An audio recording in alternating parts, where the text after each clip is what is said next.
അല്ല സാറേ, ഈ പ്രേതത്തിനെ എനിക്കൊന്ന് കാണാൻ എന്താണ് ഒരു മാർഗം? ഞാൻ ഒഴിച്ച് വേറെ ആർക്കും കാണാൻ പറ്റില്ല. അതല്ലേ എന്റെ പ്രശ്നം. അതെന്താ നിങ്ങൾ പേഴ്സണൽ പ്രേത? എടോ അതാണോ ഹൃദയബന്ധം. അവന്റെ ഹൃദയമല്ലേ എന്റെ നെഞ്ചത്ത് വെച്ച് പിടിപ്പിച്ചിരിക്കുന്നത്. അത് കൊള്ളാലോ. എങ്കിൽ പിന്നെ മരിച്ചുപോയ പലരെയും നമുക്ക് കാണാലോ. അവരുടെ ഹൃദയത്തിൽ നമുക്ക് വെച്ചാ പോരെ? അല്ല, അങ്ങനെ സംഭവിച്ചൂടായില്ല. ശാസ്ത്രം വളരെയല്ലേ. എടോ മണ്ടത്തരം പറയാതോ. ഉള്ള പ്രേതത്തിനെ എങ്ങനെയും ഓടിക്കാൻ നോക്കുമ്പോൾ അയാൾ പുതിയ പ്രേതത്തെ കണ്ടുപിടിച്ചോണ്ട് വരുന്നത്. എന്നാ പിന്നെ ഒരു വഴിയേ ഉള്ളൂ. ഒരു ഒലക്കയുടെ പ്രശ്നം. റിസ്ക് ആണ്.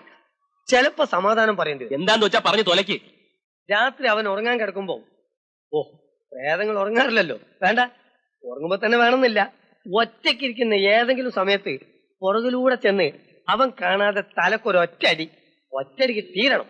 ഒരിക്കൽ ചത്തതുകൊണ്ട് അല്ലയോടോ പ്രേതമായത്. പിന്നെങ്ങനെയാ കൊല്ലുന്നത്? ഞാൻ എന്തൊരു മണ്ടനാണ്. അത് ഇപ്പോഴെങ്കിലും മനസ്സിലായല്ലോ. തന്നോട് ഉപദേശം ചോദിച്ച എന്നെ വേണം തല്ലാൻ. നിക്ക്, ഞാൻ ഒന്നുകൂടെ ആലോചിക്കട്ടെ. താൻ ഇവിടെ നിന്ന് ആലോചിച്ചോ. അല്ല, നിക്ക്, അവന്റെ പേരെന്താന്നാ പറഞ്ഞേ? എബി. അപ്പൊ നസ്രാണി. പിന്നെ എളുപ്പല്ലേ? എങ്ങനെ? കുരിശ്. കുരിശ? അതെ, ഒരു കുരിശ്. കുരിശ് കണ്ടാൽ ഏത് നസ്രാണി പ്രേതവും പേടിക്കും. In the name of Jesus Christ, go away from this house. Come on, go away from this house. ഏയ് ബാലകൃഷ്ണ, മാറ്റി പിടിക്കേ. ആവശ്യമില്ലാത്ത പണി വേണ്ട. അപ്പൊ പേടിയുണ്ടല്ലേ? Hail Mary, full of grace, the Lord is with thee. Blessed art thou and blessed is the fruit of thy womb, Jesus. Balakrishna, അത് ആവശ്യമില്ലാത്ത കളി വേണ്ട. കുരിശ് കണ്ടാൽ ഏത് ക്രിസ്ത്യാനി പ്രേതവും പേടിക്കും. അതാണ് നിയമം. വലിയ ഡ്രാക്കുള പേടിച്ചിരിക്കുന്നത്. പിന്നല്ലയോ ഡൂക്കിലി താൻ. വേണ്ട വേണ്ട, മാറ്റ് ബാലകൃഷ്ണ. ഒഴിഞ്ഞു പോ.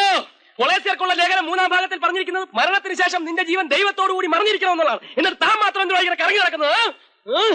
ബാലകൃഷ്ണ, തന്നെ ഒതുക്കാനൊക്കെ ഒന്ന് ഞാനൊന്ന് നോക്കട്ടെ. ഒല്ലൂർ പള്ളിയിൽ വെഞ്ചരിച്ച കുരിശാണത്. കർത്താവേ, ശക്തി തരണേ. In the name of Jesus Christ, go away from this house. I say go away.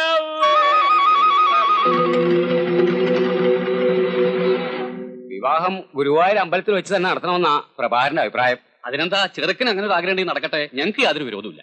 എന്നാ പിന്നെ അമ്പലത്തിലെ സൗകര്യം അനുസരിച്ച് മുഹൂർത്തം അങ്ങോട്ട് കുറിക്കുക, അല്ലേ? ശുഭസ്യ ശീഘ്രം. എന്താ, കർക്കടം കഴിഞ്ഞാൽ നടത്തിക്കൂടെ? ആയിക്കോട്ടെ, കർക്കടം കഴിഞ്ഞാൽ ദുർഘടം കഴിഞ്ഞു എന്നാണല്ലോ. അപ്പൊ പിന്നെ ഇറങ്ങല്ലേ, നേരെ ആയി.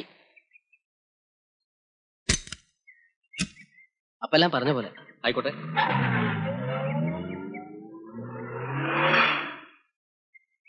അമ്മാവ, ഞാൻ കേട്ടതൊക്കെ ശരിയാണോ?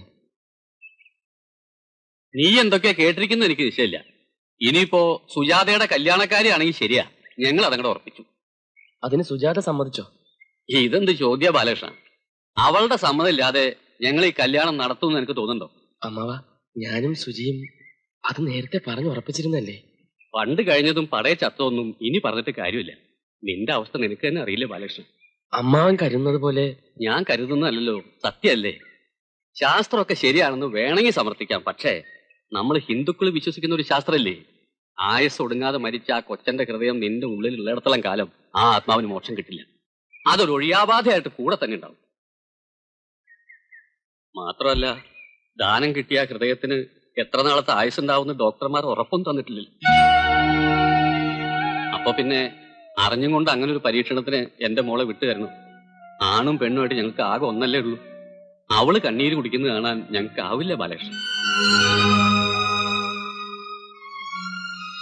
ബാലകൃഷ്ണൻ അകത്ത് കയറിക്കും, കാപ്പിടിച്ചിട്ട് പോവാം.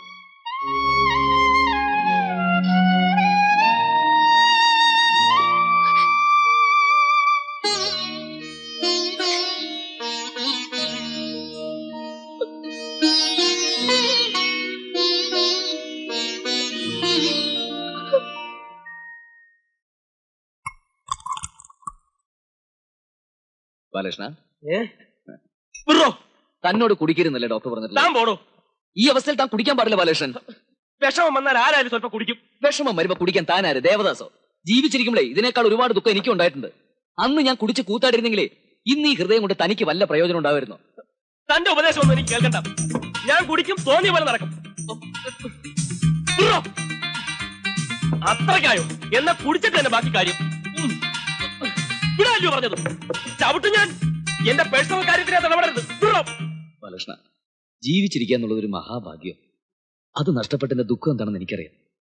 അറിഞ്ഞുകൊണ്ട് നശിപ്പിക്കരുത്. ചാവട്ടോ, ചാവാൻ വേണ്ടിയാ ഞാൻ കുടിക്കുന്നു. ഞാൻ കുടിക്കും. അത്രക്കായോ? എന്നാ കുടിച്ചിട്ട് തന്നെ ബാക്കി കാര്യം. എന്താണോ കാണിക്കണേ? മനുഷ്യന് കഴിക്കാനും സമ്മതിക്കില്ല.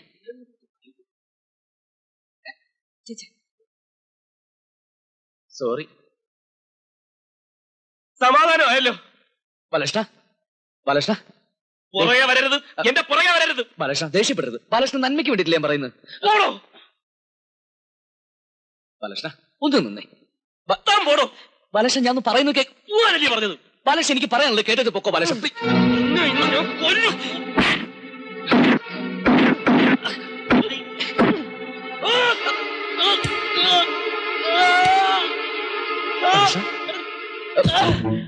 ബാലകൃഷ്ണ, ബാലകൃഷ്ണ, ബാലകൃഷ്ണൻ,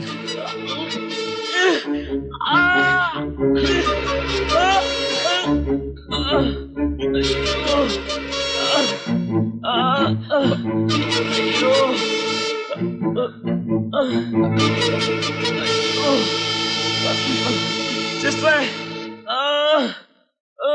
വാതിലും തുറക്ക്. അയ്യോ,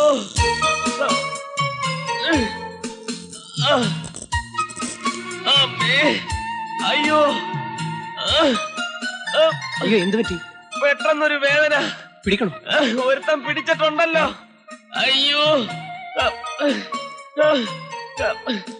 നമസ്കാരം സാർ. നമസ്കാരം.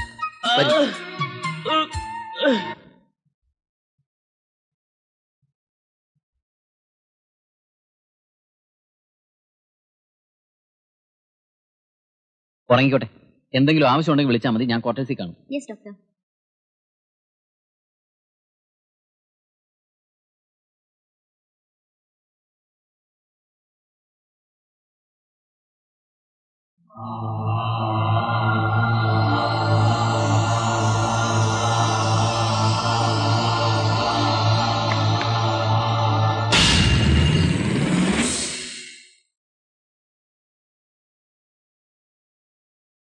ചന്ദനവേൽ മാത്യൂസിന്റെ മോനല്ലേ? ദൂരെന്ന് കണ്ടപ്പോഴേ ഊഹിച്ചു. Don't you remember me? Mendes കോട്ടയിലെ ഫെർണാണ്ടസ്. ഓർക്കാൻ വഴിയില്ല. ഞാൻ മരിക്കുമ്പോ താൻ കുട്ടിയായിരുന്നു. മാത്യൂസിന്റെ അതേ ഛായ, തിരി തടി കുറവുണ്ടെന്ന് മാത്രം. എന്താ പേര്? എബി. ഇത്ര ചെറുപ്പത്തിൽ എങ്ങനെയായിരുന്നു സംഭവം? കാർ ആക്സിഡന്റ് ആയിരുന്നു. Very good. മാത്യൂസ് ഇപ്പോ ഇല്ല, 4 വർഷമായി മരിച്ചിട്ട്. അപ്പൊ അയാളും ഇങ്ങോട്ട് പോന്നു അല്ലേ? സിംഗപ്പൂരിൽ നിന്ന് പോന്നതിന് ശേഷം എല്ലാ സൺഡേസിലും ഞങ്ങൾ ചന്ദനവേലി കൂടുമായിരുന്നു. തടിപാടൻ. ഒറ്റയ്ക്ക് ഒരു കുപ്പി അകത്താക്കും. പിന്നെ തമാശയും പൊട്ടിച്ചിരിയും. അതൊക്കെ ഒരു കാലം. അങ്കിൾ എന്താ ഇവിടെ? Long 15 years. നീണ്ട 15 വർഷത്തെ കാത്തിരിപ്പാ എന്റെ എമിലിക്ക് വേണ്ടി. ആ കാത്തിരിപ്പ് ഇന്ന് അവസാനിക്കുക. അവളിപ്പോ വരും. ഒറ്റയ്ക്കാക്കിയിട്ട് നേരത്തെ പോയില്ലോ എന്നുള്ളതിന്റെ പരിഭവ. ഒരുപാട് കാര്യങ്ങൾ പറയാൻ കാണൂലോ. I'm waiting for her.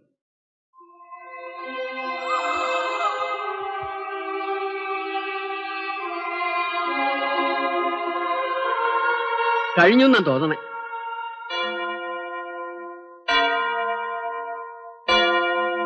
കഴിഞ്ഞു.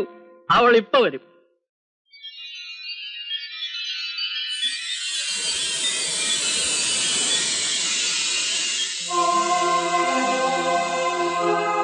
Hello.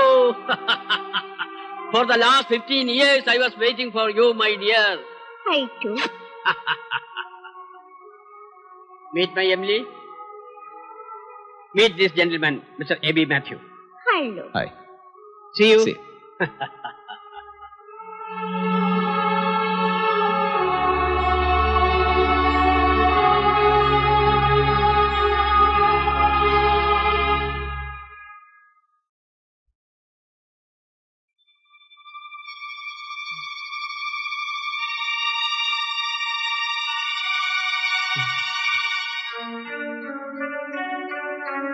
താനെന്തിനാ ഇവിടെ കിടക്കുന്നത്? കുറെ നേരം നിന്നു. പിന്നെ തോന്നി ബാലകൃഷ്ണന്റെ അടുത്ത് ഇങ്ങനെ കിടക്കണമെന്ന്. ബാലകൃഷ്ണൻ എന്താ ചൂടാവാത്തത്? എന്താ എന്നോട് പോവാൻ പറയാത്തത്? തന്നോട് സ്നേഹം ഉണ്ടായിട്ടൊന്നുമല്ല. റോഡിൽ വീണ് മരിക്കേണ്ടതായിരുന്നു ഞാൻ. താൻ എന്നെ ഇവിടെ കൊണ്ടുവന്ന് ആക്കിയില്ലേ? ഇപ്പൊ മനസ്സിലായില്ലേ ഞാൻ ബാലകൃഷ്ണ ശത്രുവല്ലെന്ന്? ബാലകൃഷ്ണൻ എന്തെങ്കിലും സംഭവിക്കുമോ എന്നുള്ള പേടിയായിരുന്നു എനിക്ക്. പിന്നെ ഡോക്ടർ കുഴപ്പമൊന്നുമില്ല എന്ന് പറയുന്നത് കേട്ടപ്പോഴാണ് സമാധാനമായത്. ബാലകൃഷ്ണൻ ഒന്നും സംഭവിക്കാതിരിക്കേണ്ടത് എന്റെയും കൂടി ആവശ്യമാണ്. ഇനിയെങ്കിലും ഈ വഴക്കും ചീത്തവിളിയൊക്കെ അവസാനിപ്പിച്ച് നമുക്കൊരു കോംപ്രമൈസിലെത്തിക്കൂടെ? എന്തോന്ന് കോംപ്രമൈസ്? പുറകെ നടന്ന് ഞാൻ തന്നെ ഒരുപാട് ശല്യപ്പെടുത്തിയിട്ടുണ്ട്. ഒന്നും മനഃപൂർവ്വമല്ല, പലപ്പോഴും ഞാൻ പറയാൻ ശ്രമിച്ചത്. അപ്പോഴൊന്നും അത് കേൾക്കാൻ ബാലകൃഷ്ണൻ തയ്യാറായില്ല.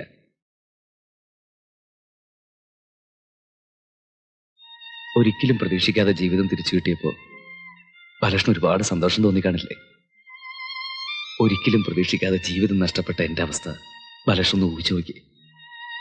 സഫലമാകാത്ത ഒരുപാട് മോഹങ്ങൾ. ജീവിച്ച് മതിയായിരുന്നില്ല ബാലകൃഷ്ണ. തന്നെ പോലെ എനിക്കും ഉണ്ടൊരു കുടുംബം.